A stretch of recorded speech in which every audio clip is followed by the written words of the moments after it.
eu coloquei o tema sobre o clamor de um coração penitente. Porque nós vamos participar da ceia do Senhor, mas Paulo nos alerta que nós não podemos participar da ceia do Senhor indignamente. Indignamente. E o que é participar da ceia indignamente? É cometer pecado, viver na prática do pecado, participar da ceia e continuar no pecado. E aqui no Salmo 51, é um salmo que Davi reconhece a sua pecaminosidade. Ele diz assim, na tradução ARA, diz Davi pelo Espírito Santo: compadece-te de mim, ó Deus, segundo a tua benignidade e segundo a multidão das suas misericórdias. Apaga as minhas transgressões, lava-me completamente da minha iniquidade e purifica-me do meu pecado. Pois eu conheço as minhas transgressões, e o meu pecado está sempre diante de mim. Pequei contra ti somente, e fiz o que é mal perante os teus olhos, de maneira que serás tido por justo no teu falar e puro no teu julgar. Eu nasci na iniquidade, e em pecado me concebeu minha mãe. Eis que comprases na verdade no íntimo, e no recôndito me fazes conhecer a sabedoria. Purifica-me com esopo e ficarei limpo. Lava-me e ficarei mais alvo do que a neve. Faz-me ouvir júbilo e alegria, para que exulte os ossos que esmagaste. Esconde o rosto dos meus pecados e apaga todas as minhas iniquidades. Cria em mim, ó Deus, um coração puro, e renova dentro de mim um espírito inabalável. Não me repuses da tua presença, e nem me retires o teu Santo Espírito. Restitui-me a alegria da tua salvação, e sustenta-me com espírito voluntário. Então ensinarei aos transgressores os teus caminhos, e os pecadores se converterão a ti. Livra-me dos crimes de sangue, ó Deus, Deus da minha salvação, e a minha língua exaltará a tua justiça. Abre, Senhor, os meus lábios, e a minha boca manifestará os teus louvores. Pois não te comprazem sacrifícios, do contrário, eu os daria. E não te agradas de holocaustos. Sacrifícios agradáveis a Deus são o espírito quebrantado, coração compungido e contrito, não o desprezarás, ó Deus. Faze bem a Sião segundo a tua boa vontade, e edifica os muros de Jerusalém. Então te agradarás dos sacrifícios de justiça, dos holocaustos e das ofertas queimadas, e sobre o seu altar se oferecerão novilhos. Diga glória a Deus. Essa manhã eu quero falar sobre o clamor de um coração penitente. Eu quero falar sobre o coração de um coração penitente em busca de restauração. E esse salmo que nós acabamos de ler aqui é um dos salmos penitentes. Não sei se você sabe, no livro do Salmo, nós temos 7 salmos da penitência. Eu sei que na sua cabeça de protestante, de reformado, você acha que não tem mais penitência. Penitência é só quem pega a Via Dutra e vai lá até Aparecida. Penitente é só aquele que sobe a escada de joelhos. Penitente é esse aí. É verdade que nós vimos nesses caminhos aí um exagero, porque essa penitência não é bíblica. Mas nós também estamos vivendo um tempo que os crentes acham que não tem mais penitência. Eu ouço às vezes pregadores aí da hipergraça, que dizem que você não precisa mais se arrepender dos seus pecados, que você não precisa mais confessar os seus pecados, você agora pode continuar aí pecando e não tem que perder tempo em se arrependendo dos seus pecados. Mas é interessante que a Bíblia Sagrada, ela não vai nessa direção. Nem a história da igreja, a tradição cristã, vai nessa tradição. Pelo contrário, na tradição cristã, os homens e as mulheres de Deus que viveram nessa história separavam momentos para se arrepender dos seus pecados, separavam momentos para reconhecer a sua pecaminosidade, separavam os seus momentos para dizer a Deus quantos são pecadores e saíam de uma forma diferente. Então, na tradição cristã, penitência, o que é? É reconhecer o seu pecado. Na tradição cristã é arrepender-se sinceramente do seu pecado. Na tradição cristã, penitência é buscar o perdão de Deus. Na tradição cristã, penitência é buscar mudar de vidas e produzir frutos dignos de arrependimento. E aqui nesse salmo, Davi, ele diz no verso 5, tem misericórdia de mim. Tem misericórdia de mim. Diga comigo assim, tem misericórdia de mim. Diga mais forte, tem misericórdia de mim. Tem misericórdia de mim. Porque nós precisamos da misericórdia de Deus. Porque nós estamos sujeitos a erros. Nós estamos sujeitos a pecar. Nós sabemos que o crente, o cristão verdadeiro, ele não vive na prática do pecado. Ele não vive na prática do pecado. Mas uma hora ou outra, ele acaba pecando. E tem gente que faz assim, ele peca no varejo e confessa no atacado. Então ele peca de manhã, peca à tarde e peca à noite. E chega na hora de dormir, ele fala, Senhor, perdoa a multidão dos meus pecados. Essa oração está toda errada.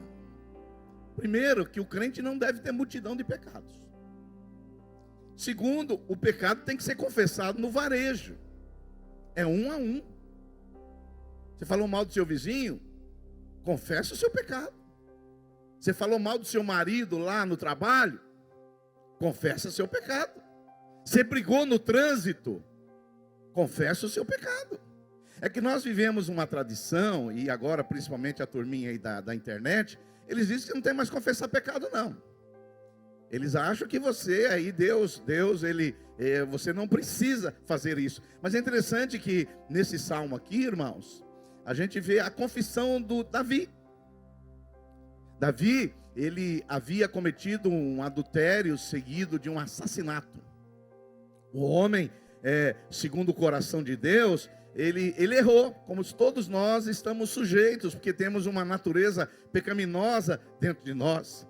E Davi agora, por causa do pecado, porque todo crente verdadeiro quando peca, ele fica triste.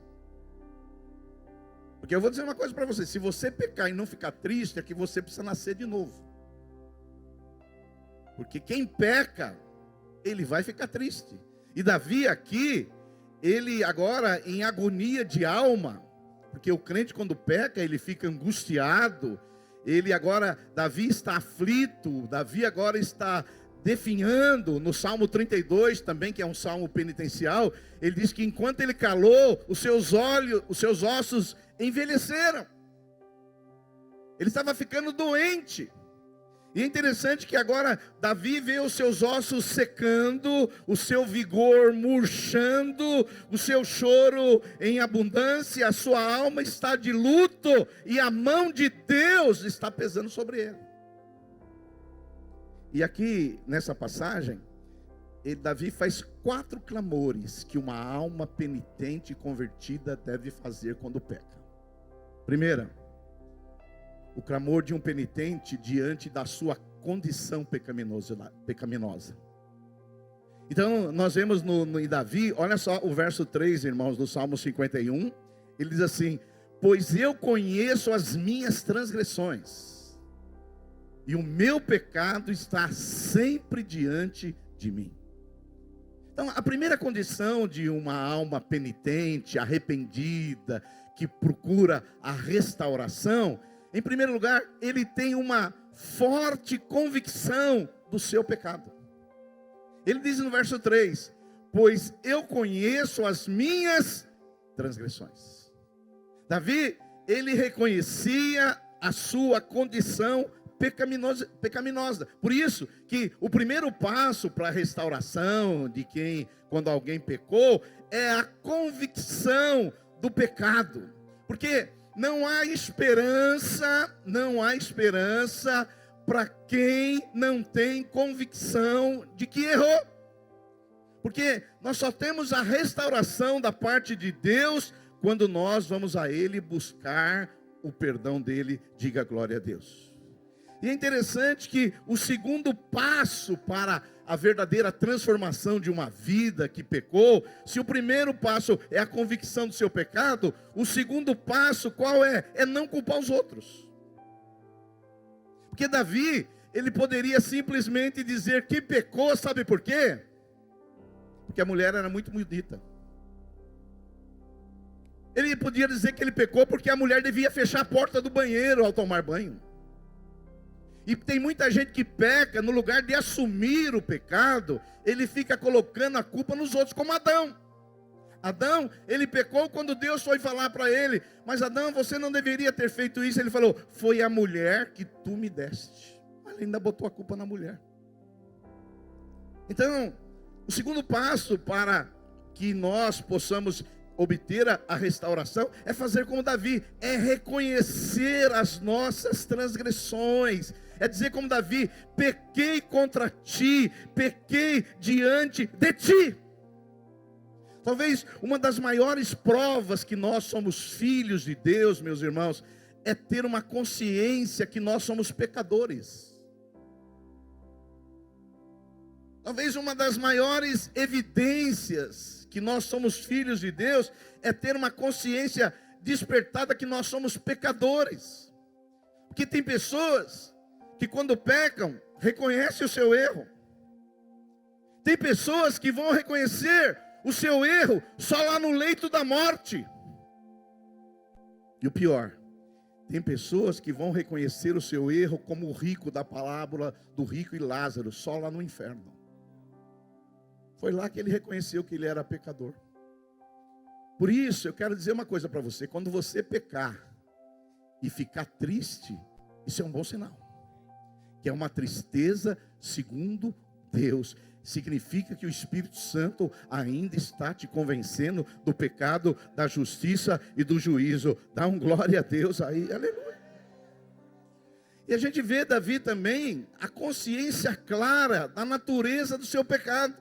No verso 4, ele diz assim: pequei contra ti, ó Deus, contra ti somente fiz o que era mal perante os seus olhos.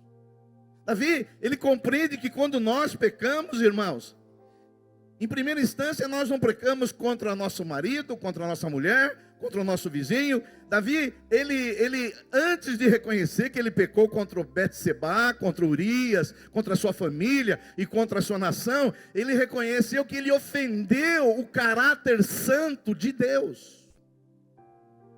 Então, uma segunda coisa é consciência que nós, quando pecamos, pecamos contra Deus. Então, quando nós pecamos, nós estamos ofendendo o caráter santo de Deus. Deus é santo, santo, santo. E quando nós pecamos, nós estamos atingindo o caráter santo de Deus. Em terceiro lugar, a consciência clara que nós não temos nenhuma desculpa para pecar. No verso 4, Davi vai dizer assim: de maneiras que serás tido por justo no teu falar e puro no teu julgar. Tem pessoas que são assim. Ele tem a honra de o Espírito Santo convencê-lo do pecado, e ele começa a discutir com o Espírito Santo. Senhor, eu fiz isso porque aquele fez aquilo. Eu fiz aquilo porque ele fez isso. Mas a Bíblia Sagrada, em 1 João 9, diz assim: se confessarmos os nossos pecados, Deus é fiel e justo para perdoar os nossos pecados e nos purificar de toda injustiça. A palavra confessar, homologel no grego, significa concordar. Se confessar, se eu concordar com Deus que eu pequei, Ele é fiel e justo para perdoar os meus pecados e me purificar de toda injustiça. Quantos podem dar glória a Deus aí? Então, a primeira condição de uma alma penitente para buscar o caminho da restauração é clamar e pedir misericórdia pela condição dele. A segunda coisa que uma alma penitente consegue restauração é que o clamor de um penitente em busca do perdão e da purificação. Olha só, Davi, ele diz no verso 1 do Salmo 51: compadece-te de mim, ó Deus, segundo a tua benignidade e segundo a multidão das tuas misericórdias, apaga as minhas transgressões. Ou seja, Davi, ele clama como uma alma penitente em busca do perdão e da purificação, porque ele estava agoniado, ele estava angustiado, os seus ossos estavam secando, ele estava ficando doente, a sua vida virou uma vida de trevas, e ele reconhece primeiro a sua condição pecaminosa, mas ele reconhece que tem um Deus perdoador. E ele vai nesse Deus perdoador, no verso 1, diz assim: olha Deus, compadece Deus, tenha misericórdia da minha miséria, tenha misericórdia, Senhor, da minha sujeira, tenha misericórdia, Senhor, dos meus pecados. E ele diz assim: apaga as minhas transgressões. O pecado, ele é uma transgressão. É verdade, pecado é errar o alvo, pecado é uma iniquidade, mas pecado também é uma transgressão na lei santa e boa de Deus. E Davi, ele fala assim: Senhor, apaga. E a palavra no grego aqui significa como apagar um livro ou uma lousa. Tem algo escrito contra mim, porque eu pequei, tem algo escrito contra mim, mas eu peço, Senhor, que agora o Senhor apague. Por isso que lá em Colossenses capítulo 2, verso 14, diz assim, que ele cancelou todo escrito de dívida que era contra nós. E além de apagar, ele diz assim: lava-me, Senhor, lava-me, purifica-me. Então, quando nós pecamos, nós precisamos pedir para o Senhor apagar, e para o Senhor também purificar. A palavra purificar aqui no hebraico significa como uma lavagem de roupas. Estávamos sujos, estávamos imundos, éramos como o trapo de imundícia, mas por favor, Senhor, com o sangue de Cristo, lava-me. Olha, para falar a verdade para vocês, eu não sei como tem gente que se diz crente e não confessa pecado.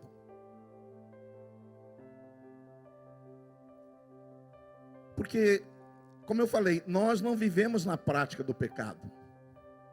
Quem vive na prática do pecado é o ímpio, o impiedoso. Quem nasceu de novo, ele não vive na prática do pecado. Mas uma hora ou outra, ele vai pecar. Sim ou não? Uma hora ou outra, ele vai errar o alvo. Uma hora ou outra, ele vai pensar o que não deveria. Uma hora ou outra, ele vai falar o que não deveria. Uma hora ou outra, ele vai desejar o que não deveria. Uma hora ou outra, ele vai ter uma atitude pecaminosa. É nessas horas que nós temos que dizer para Deus: Deus, compadece-te de mim, segundo a multidão das tuas misericórdias. A terceira coisa, meus irmãos, que eu vejo aqui na vida de Davi, de uma alma penitente, que quer a restauração, que quer a comunhão de Deus, porque ele perdeu a presença de Deus, ele perdeu a glória de Deus, ele perdeu a unção de Deus, ele perdeu o poder de Deus, e agora ele quer o que? Restauração. A terceira coisa que a gente vê aqui na vida de Davi é o clamor de um penitente ansiando por restauração e renovação. Olha só, em verso 10, ele diz assim, do Salmo 51: cria em mim, ó Deus, um coração puro e renova dentro de mim um espírito inabalável. O problema de Davi é que não era as mulheres bonitas. Não, pastor, eu moro numa cidade que as mulheres são muito bonitas, é difícil. O problema de Davi não era que a mulher estava com a porta do banheiro aberta tomando banho. O problema de Davi era o problema do seu coração. Porque quem tem um coração assim, ele pode ir em lugar que tem as mulheres mais feias do mundo, que ele vai pecar também. Ele vai em lugar que tem as mulheres mais feias, os homens mais horríveis. Mas o problema não está nas pessoas.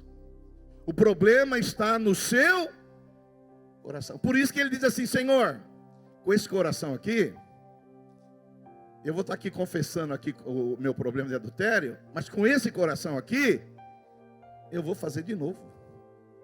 Eu vou aprontar de novo. Por isso que você vê que uma pessoa que adultera uma vez, se ela não muda o coração, ela adultera muitas vezes. Eu conheço casos de pessoas que já adulteraram muitas vezes. E ele se arrependeu na primeira, mas ele não mudou o coração. Esses dias eu estava ouvindo um pastor conhecido nosso. Ele foi pregar em outro estado. E o pastor pegou ele no aeroporto e foi levar ele para o hotel. E quando no caminho, aí era 1 hora de percurso, o pastor falou assim para esse pastor amigo nosso, falou: olha, eu estou dando de cima numa menina lá na igreja. Aí o meu amigo falou: irmão, faça isso, você tem família, se arrependa dos seus pecados, tal. Mas a menina é bonita demais, a menina é elegante demais, a menina é demais. E esse meu amigo falou: olha, quando chegar na sua igreja, você vai me mostrar a menina, que eu quero conversar com ela, que eu preciso ter uma conversa com essa menina. E chegando lá na igreja, esse pastor conversou com a menina, falou: você não pode fazer isso, você está dando margem para um adultério, para um pecado, não faça isso. E esse pastor falou: olha, eu vou pregar nessa conferência, mas é o seguinte, depois de 1 mês você vai me ligar e vai dizer que resolveu isso, não vai dar mais moleza para esse cara aí. Aí passou-se 1 mês, a moça ligou para o pastor, falou, e o pastor perguntou: e ele não está dando mais em cima de você? Ele falou: pastor, não está mais dando em cima de mim não, só que tem um problema, agora ele está dando em cima da minha irmã. Por quê? Porque não muda o coração. Davi aqui, ele não está pedindo outra coisa no verso 10, ele está dizendo assim: cria em mim, ó Deus, um coração puro e renova dentro de mim um espírito inabalável. O meu problema não é o mundo, o meu problema não são as mini saias, o meu problema não são as mulheres que saem aí para defraudar, o problema aqui é o meu coração. Por isso que a palavra, quando Davi fala assim, cria em mim, é uma palavra hebraica, bará, que significa, que é usada lá no Gênesis capítulo 1, verso 1, que Deus criou tudo do nada. É a mesma palavra no hebraico, que quando Deus criou todas as coisas, Deus criou tudo do nada. Deus criou, palavra bará. A palavra bará aparece aqui, e Davi dizendo: Senhor, cria em mim um coração novo, cria em mim, Senhor, algo novo, porque com esse coração aqui, eu vou voltar a pecar. Quantos podem dar um glória a Deus aí? Então, Davi, ele fala: Senhor, me dá um coração. Talvez alguns de nós aqui, irmãos, estão precisando de um coração novo. Não é uma religião nova, não é uma penitência nova, não é uma liturgia nova, não é um sacrifício novo, não é uma ortodoxia nova. É um coração novo, um coração benigno, um coração como o coração de Jesus. Diga glória a Deus.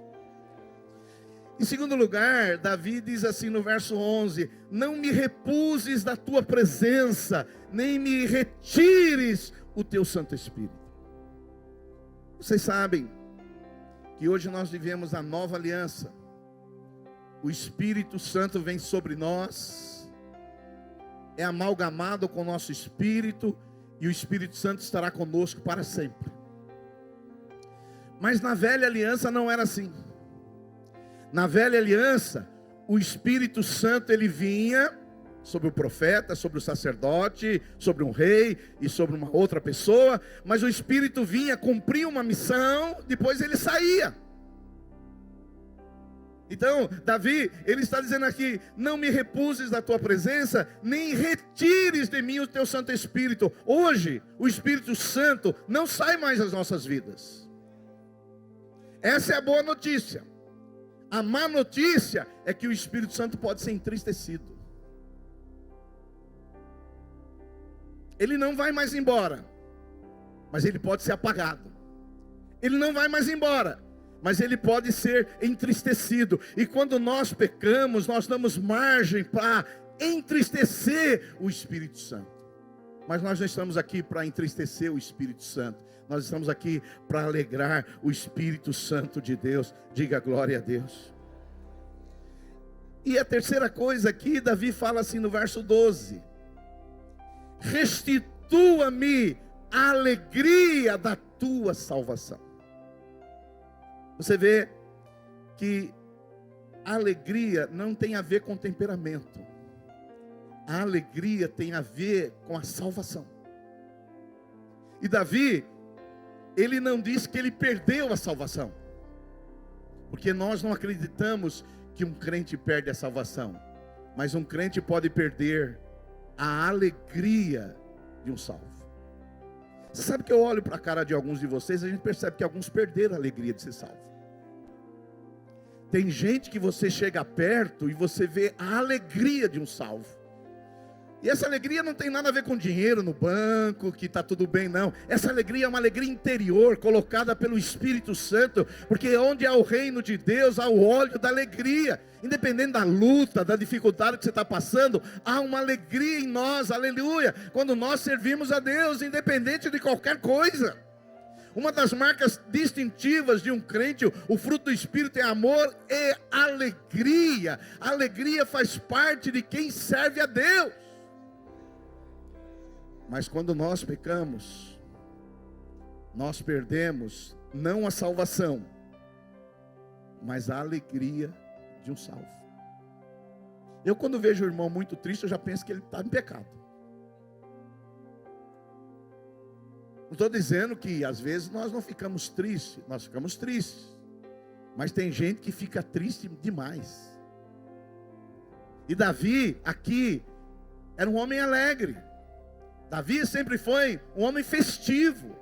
Davi sempre foi um homem exultante. Mas aqui, ele não tem mais alegria. Ele perdeu a alegria. Eu quero dizer para você, meu irmão, se você não confessa o seu pecado, não restaura a sua vida, você pode sair de férias no Guarujá, você vai ser o cara mais infeliz lá no Guarujá. E você pode morar numa favela aqui de Mauá, mas se você viver na presença de Deus, a alegria de Deus vai fluir na sua vida em nome de Jesus. Aleluia! Por isso que o pecado, além de entristecer o Espírito Santo, ele faz com que nós percamos a alegria. Alegria. Por isso que nós não podemos ficar muito tempo. Aqui, talvez você não saiba, entre o adultério de Davi e a sua confissão foram meses. Meses. Meses Davi doente, meses Davi deprimido, meses Davi sem alegria, meses Davi sofrendo. Por quê? Porque não se arrependeu. Talvez hoje seja o dia de você se arrepender desses vícios que têm acabado com a sua vida, acabado com a sua família. Talvez hoje seja um dia de você dizer, olha, isso acabou na minha vida a partir de hoje. Nós vamos participar da ceia. Ceia é um momento de aliança, ceia é um momento de renovação, ceia é um momento de um novo ciclo na nossa vida, de nós falarmos, ó, essas coisas nunca mais na minha vida, em nome de Jesus Cristo, aleluia. O maior ladrão da alegria não são os motoqueiros, não. O maior ladrão da alegria é o pecado. O pecado é o maior ladrão da alegria. Então Davi, ele perde a alegria, mas ele quer restauração, ele quer renovação, ele quer voltar entre gritos de louvor, ele quer voltar a ser a pessoa de ontem, ele quer ser aquela pessoa cheia do Espírito Santo, ele quer ser aquela pessoa cheia de vitalidade. Então ele fala, Senhor, eu preciso de restauração. Por isso que eu sei que é um termo muito usado no meio dos evangélicos, que eu não acredito, eu vou falar para você. Essa questão, olha, eu estou desviado faz 5 anos. Uma vez veio um pastor querendo conversar com a gente, que ele estava em adultério há 12 anos. Pastor, me ajuda, eu estou em adultério há 12 anos. Não tem como ajudar alguém assim. Não tem como, por isso que eu não acredito em crente desviado. Porque o desviado é como o filho pródigo. Ele vai lá, come umas bolotinhas dos porcos. Ele come lá umas bolotinhas do porco porque ele acha que o mundo é melhor. Mas ele vai lembrar que na casa do pai dele tem fartura, tem coisa boa. ele sai da sujeira e da lavagem e volta rapidamente para a casa do Pai. Por isso que você vem falar para mim, eu sou desviado 5 anos. Sabe o que eu vou falar para você? Se converta. Aceita Jesus. Nasça de novo. Você pode ficar desviado aí uma semana, uns meses, mas não vem falar em anos, que isso não existe. E senão você fica naquela história, faz 5 anos que eu estou desviado. Uma hora eu vou voltar. Quarta coisa para a gente participar da ceia do Senhor. O clamor de um penitente desejando por testemunho e proclamação. Davi reconhece a sua condição pecaminosa. Davi vai até a misericórdia de Deus e pede para Deus se compadecer. Davi, ele anseia por restauração e renovação, pedindo para Deus criar nele um coração novo, um espírito inabalável, devolver a alegria da salvação, porque se Deus fizer tudo isso que ele pediu, vai acontecer essas coisas. Primeiro, ensinarei aos transgressores os teus caminhos, os pecadores se converterão a ti. Ou seja, um homem que passa por um processo de restauração e renovação, em primeiro lugar, que recebe o perdão de Deus, agora ele quer testemunhar das maravilhas, da graça e do poder de Deus. Por isso eu vou dizer para você, um crente em pecado, a primeira coisa que ele para de fazer é evangelizar. Um crente em pecado, a primeira coisa que ele para de fazer é evangelizar, porque Davi, aqui no verso 13, meus irmãos, ele diz assim, se o Senhor me renovar, se o Senhor devolver a alegria da salvação, se o Senhor me restituir o poder do Espírito Santo, se o Senhor me renovar a alegria, sabe o que vai acontecer, Senhor? Eu vou ensinar os transgressores os teus caminhos, e os pecadores a ti se converterão, diga glória a Deus. Por isso que quem não ensina os transgressores os caminhos do Senhor, a gente pelo menos tem uma dúvida. Porque quem experimenta a presença de Deus, a alegria da salvação, a comunhão, o que ele quer? Ele quer levar os ímpios a conhecer esse Deus maravilhoso, que se compadece, que perdoa e que nos dá uma nova vida, glória a Deus. Aleluia. Ele quer falar, você precisa experimentar isso, você precisa experimentar desse Deus, da alegria desse Deus, da salvação desse Deus, do perdão desse Deus. Ele quer levar os outros a conhecer. Aleluia. A segunda coisa que uma pessoa que passa pelo processo de restauração e renovação, como Davi faz, em segundo lugar, ele sai liberto do pecado e abre as portas para o louvor. Olha só o verso 14, que diz assim, livra-me dos crimes de sangue, ó Deus, Deus da minha salvação, e a minha língua exaltará a tua justiça. No verso 15 diz assim, abre, Senhor, os meus lábios, e a minha boca manifestará os seus louvores. Uma pessoa restaurada, uma pessoa que está com a alegria da salvação, uma pessoa que foi renovada pelo poder de Deus, além dele testemunhar, sabe o que ele faz? Ele tem um cântico novo em seus lábios. Se tem uma coisa que eu tenho percebido, que um crente cheio do Espírito Santo, ele vive cantando. Ele vive cantando. No lugar dele entrar no carro e botar um pagode, ele põe um louvor.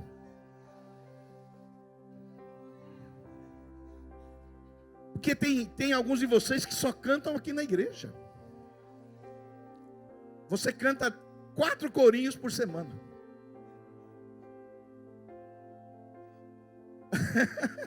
Agora, uma pessoa que foi transformada, que pecou, que reconheceu a sua condição, sabe da sua pecaminosidade, dos seus erros, ele vai nesse Deus gracioso, nesse Deus maravilhoso, nesse Deus misericordioso, desse Deus compassivo, ele passa por esse processo de renovação, ele quer falar, ele quer testemunhar, e ele canta louvores ao seu nome. Esses dias um irmão perguntou para mim, o que eu acho das músicas do Raul Seixas?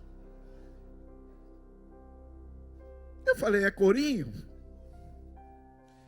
Pastor, mas aquela música, olha o trem, fala de Jesus. Ah, se você vê Jesus nela, amém, aleluia. Glória a Deus. Porque um crente restaurado, ele viu tanta graça, tanta bondade de Deus, tanta misericórdia, que agora ele quer cantar louvores. Onde ele vai, ele quer cantar hino, ele quer cantar louvores ao Senhor. Eu não sei você, mas a música faz parte da minha vida. Eu entro no carro, eu ponho música. Eu estou tomando banho, eu ponho música. A minha mulher reclama que na hora de dormir eu ponho música ou pregação. Ela fala, mas não dá para desligar. Eu falo, não, é lá no céu, vai ser diuturnamente louvores, 24 horas por dia de louvor. O louvor é uma coisa que contagia a nossa vida. Aleluia. E ele diz, Senhor, se o Senhor fizer essa restauração na minha vida, a minha boca se manifestará os seus louvores. Quem gosta aqui de manifestar os louvores do Senhor? Aleluia. Se você não gostar, você vai ter problema lá no céu, porque lá no céu você vai cantar muitos hinos de louvores a Deus, aleluia. Você vai ver as maravilhas do Senhor, aleluia. E por último, uma alma penitente restaurada, ele tem um coração quebrantado e contrito. Olha só o verso 16. Pois o Senhor não te compraz em sacrifícios. Eu vou traduzir para crente do século 21. Deus não se compraz, não se alegra em liturgias, rituais. Essas coisas não aliviam a nossa consciência. Essas coisas não perdoam os nossos pecados. Os rituais da antiga aliança era sacrifício. Você pode ter cantado 10 cânticos aqui. Você pode ter dado a melhor oferta. Mas se você não se arrepende dos seus pecados, você não agrada a Deus e não é restaurado. Pois Deus não se agrada em sacrifícios e liturgias. Nós temos uma liturgia no culto, né? Temos a oração, temos os cânticos, temos a oferta, temos o clamor, temos a palavra. É a nossa liturgia. Mas deixa eu falar para você, a liturgia não te perdoa. A liturgia não te purifica. Sacrifícios agradáveis a Deus são o espírito quebrantado, coração compungido, contrito. Esse Deus não despreza. Se você se quebrantar na presença de Deus, isso sim vai agradá-lo de todo o coração, em nome de Jesus. Você sabe como é maravilhoso servir a Deus? Que Ele foi lá e te tirou do lamaçal do pecado, limpou você com o sangue de Cristo, te colocou sobre a rocha que é Jesus. Mas vira e mexe, uma hora nós vamos cair. A Bíblia diz que aquele que diz que não tem pecado chama Deus de mentiroso. Uma hora ou outra o pneu do nosso carro vai furar. Uma hora ou outra nós vamos deslizar. Uma hora ou outra nós vamos cair. Esse é o fato. E você sabe qual que é o bom de servir a Deus? Que nessas horas você não corre dele, mas você corre em direção a Ele, que Ele é o único capaz de aliviar a sua culpa, a sua angústia, o seu problema. Esse Deus maravilhoso, fica de pé no seu lugar, em nome de Jesus.